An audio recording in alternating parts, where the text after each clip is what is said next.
Samsung's frame line has always been different. While most TVs chase raw picture performance or pure value, the frame is designed to pass as art when it's not playing video. The 2025 model moves that concept forward with a slimmer profile, a more convincing matte finish, and a slicker install that pushes all the cables, sources, and power off the wall. Samsung calls this version the Frame Pro, and it's aimed at people who want a living room that looks like a gallery until it's movie night.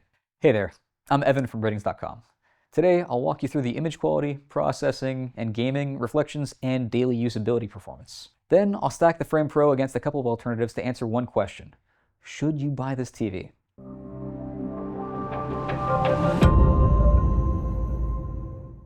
Let's start with the design. This is one of the few mainstream TVs that is unapologetically designed to be looked at what's off. The chassis is razor flat and sits flush to the wall with the included slim mount. The bezels are magnetic and come in multiple finishes that you can swap out in seconds. And the matte screen looks like high-end textured paper from even a few feet away. Art mode itself has a revised UI and lets you mix purchase pieces, your own photos, and curated collections. You can set schedules, change matte styles, and let the ambient light sensor pull brightness down at night, so pieces look like prints instead of backlit billboards. A motion sensor can put the screen to sleep when the room is empty and wake it when you walk in, which keeps power use in check. You still get the option to subscribe to Samsung's Art Store if you want a large rotating catalog, or you can bypass the subscription and use your own library. The big installation story this year is the wireless setup. The display receives video from an external box that can live across the room in a cabinet. That box holds your HDMI inputs and connects to the panel wirelessly, which means a truly clean wall with no visible cabling. It's the neatest execution of the frame concept yet, and the first version that will satisfy the pickiest interior designers. We suspect that potential shoppers of this TV aren't necessarily looking to use it in a dark home theater room. So how does it fare in brighter rooms? Well, the matte finish is the star. Bright sources like ceiling lights or windows disappear into a soft haze instead of reflecting off the panel. If you have fought with a glossy screen opposite a bay window, this panel feels like a revelation. All hail the matte panel. The trade-off is that the texture scatters light even in dark rooms, so blacks never look inky the way they do on a glossy OLED. Not that this TV could ever get anywhere close to perfect blacks. More on that later. For bright living areas and multi-purpose rooms though, the Frame Pro's glare control is excellent, and it lets you watch with lights on without having to hunt for blinds. We can't understate how effective these matte coatings are at dealing with reflections. You can point a light directly at the TV and you'll hardly see a reflection. It's solid. Alright, enough about that. What if you want to use this TV as, well, a TV? Well, high dynamic range content looks solid in a bright room. Small highlights land with decent impact, and the TV holds onto its punch better than older frame models in larger, bright scenes. Tone mapping accuracy is respectable in the calibrated modes. Most midtones are displayed well, but blacks and near blacks are raised significantly. Overall, it's pretty solid. As for the other image processing metrics, this TV is quite good. It has fantastic HDR gradient handling, meaning that you'll have a really hard time finding any banding in color gradients. Plus, the TV upscales low-resolution content from DVDs quite nicely. It doesn't fare as well when trying to smooth out low bitrate content, but it's still decent. Overall, most people should be satisfied with this TV's processing. So far, we've been decently positive about this TV, but the buck stops here. This TV's black levels are frankly poor. It's an edge-lit TV to start, which is never good news. Its contrast is mediocre at best, but its lighting zone precision is terrible, with a ton of blooming around bright highlights. Its lighting zone transitions, just as bad. An entire column of light follows bright highlights as they move across the screen. No, that's not a Star Trek teleporter. That's your TV's edge-lit panel. There's no two ways about it. This TV's black levels are pretty disappointing. Wow, that was painful. What isn't painful though is how bright this TV gets in SDR, which is good if you're setting up in a bright room. Overall, this TV was made for daylight viewing, as it's very bright in SDR, is bright enough in HDR, and has terrible black levels, but excellent reflection handling. Turn on those lights. Gamers, this TV isn't for you. Since the panel communicates with its external box wirelessly, input latency is higher than on Samsung's wired gaming TVs. It's fine for casual games, but that input lag is high enough to be felt by almost anyone. The TV does have a micro HDMI port on its back, and anything connected to it has low input lag. But it kind of defeats the whole point of this TV. This thing was born to be the sleekest thing on a wall, free of cables. That's not all. The TV's pixel transitions are pretty slow.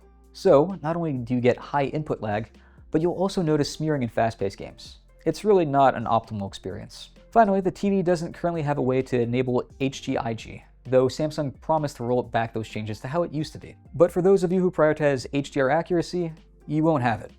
For now. At least the TV supports 144Hz at 4K with VRR and ALLM. Gotta take the wins when they're presented to you. The Frame Pro carries a premium over garden variety QLEDs because the product isn't trying to win a spec war. It's selling an experience. A screen that looks like art when idle, with a flush mount, swappable bezels, a matte surface that kills reflections, and a clean wall thanks to that external box.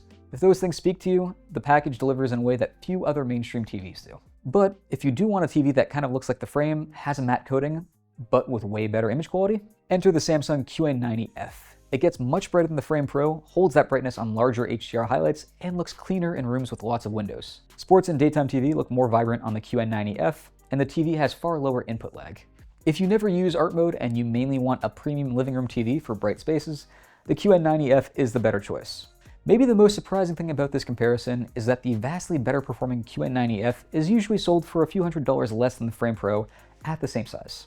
You truly are paying a premium for the art-focused Frame Pro. If you want a wall-mounted chameleon that convincingly passes as framed art between shows, the Frame Pro still does something the QN90F doesn't try to do. Oh, so you really want an art TV, but you're put off by the high cost of entry for the Frame Pro. Enter TCL's lifestyle entry, sold as the NXTFRAME or the NXTVISION. It targets the same buyer as the Frame. Flush mount install, slim bezels, a matte screen, and an art display mode. The TCL is also snappier when gaming. But if you're a gamer, why are you shopping for an art TV? Anyway, the TCL's image quality isn't quite as good as the Samsung, and the Samsung's wireless One Connect box really puts it ahead. Still, if you want the framed art vibe at a lower price, the TCL is an alternative, but the Samsung is still easily the better choice. There's another option for art lovers, the Hisense CanvasTV 2024. It's another direct frame competitor with a matte screen, thin profile, and built-in art mode. In bright rooms, the Canvas TV looks punchy enough due to its okay SDR brightness and matte layer, though blacks do lift when under heavy ambient light.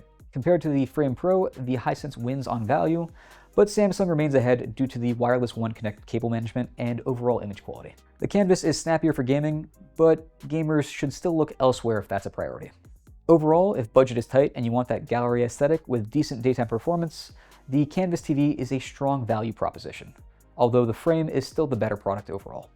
The Frame Pro is a lifestyle product executed with a ton of polish. It's a handsome, thin object that convincingly passes as art, handles glare better than almost any TV on the market, and keeps your wall clean with that external wireless box. Still, as a pure display, it's decent but not class-leading, with good HDR punch, pretty terrible black levels, and equally bad gaming performance. It's also edge-lit, and we've already done some research showing that edge-lit TVs tend to fail faster. On cheap models, that might not be a huge deal, but we'd be hesitant to recommend any edge-lit models as expensive as the Frame Pro. If you value design, daylight friendliness, and a living room that looks curated rather than tech-heavy, this is the right television to buy in 2025. If your priority is picture performance or the top gaming experience, pick a different TV. So that's it for a review of the Samsung The Frame Pro 2025. What do you think? Is this just what you're looking for? Or are you bothered by the TV's trade-offs in image quality or gaming performance? Tell us in the comments. For now, I'm Evan from Ratings.com, where we help you find the best products for your needs. Not that this TV could ever get anywhere close to perfect. Okay, we're getting there. I'm gonna go JFK on it for a sec. Yeah, okay.